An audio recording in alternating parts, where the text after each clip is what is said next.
የአዲስ አበባ ነዋሪ የሆናችሁ ማናችሁም ነዋሪና ወጣት በአዲስ አበባ ስም እየማለ የሚመጣ የሚያገኛችሁ ማንም ሰው ጋር ጥንቃቄ አድርጉ። ነገሩን watch out በጥንቃቄ እዩት። ነገር ግን በፍጹም ኮሙኒኬት ከሚያደርጋችሁ አካል ጋር እንዳትበሉ፣ ኮሙኒኬት እንዳታደርጉ ይህንን እናሳስባለን።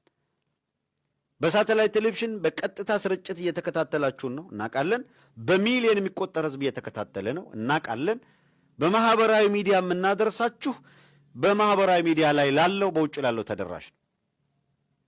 ስለዚህ ከዚህ በኋላ በማናቸው መልኩ እስካሁን ድረስ በዚህ የትግል ሂደት ውስጥ 2 ጊዜ 3 ጊዜ በሱንም ቢሆን በማስረጃ ይመጣል 2 3 ጊዜ አዲስ አበባ በተለያየ መልኩ ማደራጀት ወዘተረፈ የሚል እንቅስቃሴዎች ነበሩ። የሚችል ሰው ሐሳቡ የጠራ ዓላማውን ለህዝብ ያደረሰ ይቀጥል። ማንም ደግሞ ሊገድበው ሊያግደው አይችልም። በፈለገው በድርጅት መልክ ይሁን በሚዲያ መልክ ይሁን በፈለገው መንገድ ሊሄድ ይችላል። እኛ ግን ካለን መረጃ ተነስተን የምንነግራችሁ ማናቸውም በውጭ ያለ ኃይል ኮሙኒኬት ሊያደርጋችሁ ሲሞክር ኮሙኒኬት እንዳታደርጉ ሊያስበሏችሁ የሚችሉ ሰዎች እጅ እንድትወድቁ ስለማንፈልግ ማለት ነው። እንደ የነ ፍልፍሉ ትምህርት ምን ይሆን? ማሳቅ ነው። ጥሩ ነው እኮ እነሱ የሚያዘነው ህዝብ ተስፋ ነው። አዎ ሳቅ እንደ ነዳጅ ተወዶ እውነቴን እኮ ነው። አዎ ያስፈልገዋል ለዚህ ህዝብ። ያው ለዚህ እንደው ደግ ህዝብ በእውነት ምን ክፉ ቀን ጣለበት። እንደው ምንም ያልበደለው የዋሁ ህዝብ መከራ የሚቀበል የማይሰለች አሁን ለዚህ ህዝብ ይሄ መሆን ይገባዋል። በእውነት አጥርተን ከመጣን በኋላ ጥርት ያለውን ነገር እንነግራችኋለን። ጥርት ያለውን ነገር ይሄ እንዲጠራ እኛ ማስረጃ ይዘን ይሄ ማስረጃ አለን አጥሮ ይህንን ነገር ልክ አፋድ ላይ ሲባል እንደነበረው 5ኛው ረድፍ ተሰግስጓል። ይሄ 5ኛ ረድፍ ማስረጃ አለን ታው ይሄ ነገር ችግር ይፈጥራል ብለን ስንታገል በአመራሩ ዳተኛነት በአመራሮቹ ዳተኛነት ከዓመት በላይ ማስረጃ መረጃ አይደለም እንላችሁ ማስረጃ ካቀረብንላቸው ከዓመት በኋላ የሚያስገድሉትን አስገድለው የሚያሸሽቱትን አሸሽተው እስኪሄዱ ድረስ ፈጣንና ተገቢ እርምጃ ባለመወሰዱ የተፈጠረ ችግር ይብዛም ይነስም ባንዳ ውልቅ ማለቱ ትግሉን አጥርቶታል። ጥሩ ነው እሱን በተመለከተ እዛ ላይ አይደለም ችግሩ። ነገር ግን እነዚህ በጣም የተደበላለቁ ነገሮች ባልጠሩበት ሁኔታ የአዲስ አበባን ወጣት ለማስበላት መንቀሳቀስ ግን በፍጹም ቆመን ይሄ ሲደረግ አናይም ብለናል። አሁንም ሪፍሬም እንዲያደርግ በርካታ ነው አደረጃጀት፣ አንድ አይደለም 2 3 የተለያዩ ድርጅቶች ነው በየቀኑ እየተፈጠሩ ያሉት። አንድ ሰሞን በአማራ ስም ነበረ 30 ድርጅት በቀን ይፈጠር የነበረው በአማራ ስም ነበር። 30 አንጃ ለመፍጠር ይሞከር የነበረው እዛው ማዕከል እዛው ትግሉ ላይ ነበር። አሁን ያ ጉዳይ ሲያከትምና በአማራ ትግል ውስጥ አንጃ በዛና በዚህ ማጓተት የሚቻልበት ሁኔታ እየጠበበ ሲሄድ መልኩን የቀየረ እንቅስቃሴዎች እየታዩ ነው። እነዚህ መልክ ቀያሪ እንቅስቃሴዎች ትግሉን የሚረዱ አማራን ትግል ወደፊት ሊያራምዱ የሚችሉ ናቸው ወይስ ድብቅ ዓላማ አላቸው? አስተውሉ። ከዚህ ቀደም የድርጅት እንቅስቃሴ በሚደረግበት ጊዜ እንዲህ ያሉ ሁኔታዎች አሉ። ድርጅታችንን አትንካ የሚል ነበር። ድርጅታችንን አትንካ ዘሄል ይወር ድርጅታችንን አትንካ ምናምን። ዛሬ እኮ ሰው በተማረው አይኖርም። መቼም ትምህርት ሰው ግደል የሚል ትምህርት የለም፣ ስረቅ የሚልም ትምህርት የለም። ዛሬ ሰው መግደል ነው፣ መስረቅ ነው፣ መዋሸት ነው። በቃ የኢትዮጵያ ሕዝብ እንዲህ አውሬ የሆነ መምህሩ ማን ሆኖ ነው? እስቲ ንገሩ። እንደው ክላስ ገብታችሁ ማስታወሻ ይዛችኋል ክፉ እንድትሰሩ? ከማን እንደተማርክ? አንድ ድርጅት መሰረታዊ በሆነ ደረጃ የህዝብን ትግል በብቸኝነት ወክላለሁ ብሎ ይመጣል ማለት አይደለም። ያኔም ተናግረናል። የተለያዩ አደረጃጀቶች ሊፈጠሩ ይችላሉ። የትግል መስመር እየሳተ በሄደ ቁጥርና የህዝባችንን ህልውና አደጋ ላይ እንደሚጥል ስናምንበት በፍጹም ወደኋላ የምንልበት ምክንያት የለም። ገጥመን እንታገላለን ነው። እንዲሁም መምህራችን ማን ነው? አንድ እንዳንሆን ያደረገን በቋንቋ የለያየን ማን ነው? መምህራችን። እንደ ዩኒቨርሲቲ ገብተን ማስታወሻ ያሳዙናሉ። በጣም እኮ ያሳፈራል። ሰው ጋር አትኑር አውሬውን ብለው አላስተማሩም እንዴ? ምን ሆነ? ተምረናል። ያልሰለጠን ሆነን ነው። ቆይ ተምረንም ሌባ ሳንማርም ሌባ እንዴ? ተምረንም ውሸታም ሳንማርም ውሸታም እኮ። የመማሩ ምንድን ነው ትርጉሙ? ጎበዝ ያስቡት እንዴ! የመማሩ ትርጉም ያን ያህል ዓመት ደግሞ ያን ያህል ዓመት ሀገር እንዴት ይሻሻላል? ዶክተሩም ዶክተር ካልሆነ እንግዲህ እነ ፍልፍሉ ምን እንደሚሆኑ እንጂ። ከዚህ በፊት ያነሳነውን እንደገና ደግመን እናንተኑ ላለማሰልቸት ነው። ትንሽ አንድ ስቴፕ ገፋ አድርገን ለመሄድ ቀደም ብዬ እንዳልኳችሁ ነው። አንድ እድል ነገሮች የሚጠሩበት እድል ካለ፣ መልክ የሚይዙበት እድል ካለ እንያቸው።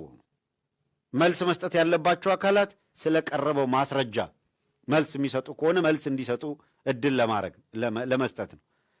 ይሄ ሳይሆን ሲቀር አድማጮች እናንተው እንድትፈርዱ ህዝብ እንዲፈርድ ይደረግና ከዛ በኋላ የእያንዳንዱ ሰው አይቶ አውቆ ለሚፈርደው ነገር ለሚገባበት ነገር የምርጫ ጉዳይ ሊሆን ይችላል ማለት ነው። ወጣቱ ተጎዳ።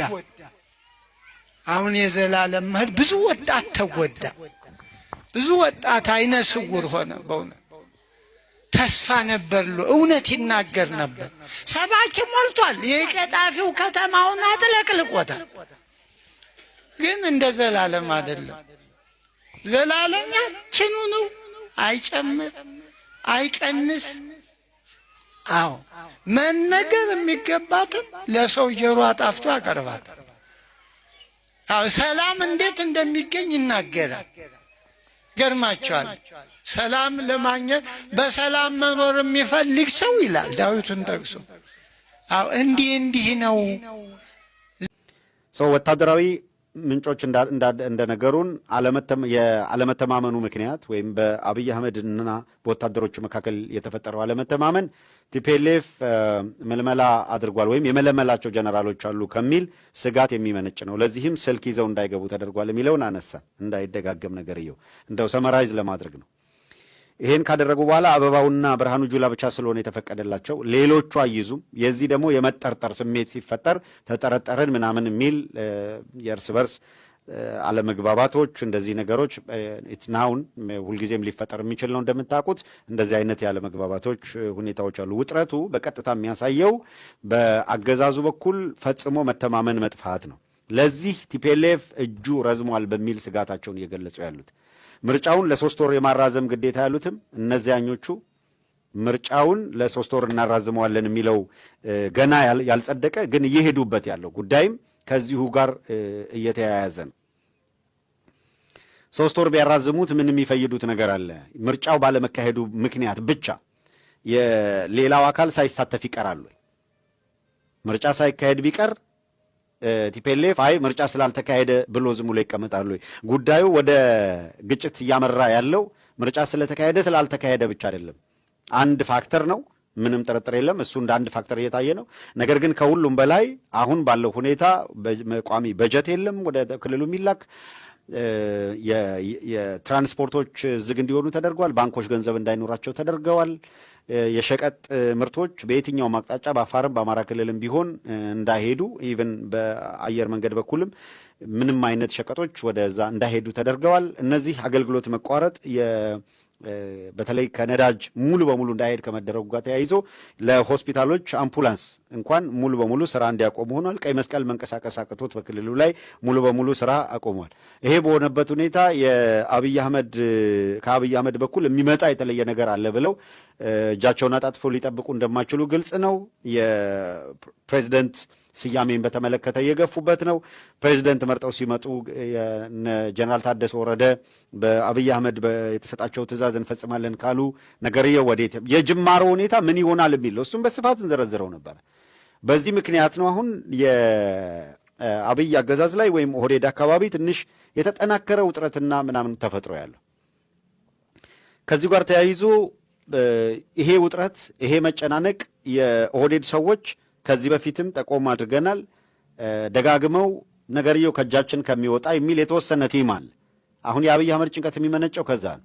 የተወሰነ ቲም አለ። ያ ቲም ይሄ ሁኔታ ከገፋበት የአብይ በስልጣን ላይ መቆየት እንደ ኦሮሞ ሕዝብ የተገኘ ጥቅም ወይም ስልጣን ማጣት ነው የሚል ቅስቀሳ የሚያደርጉ የኦህዴድ ሰዎች አሉ ከሲኒየሮቹ።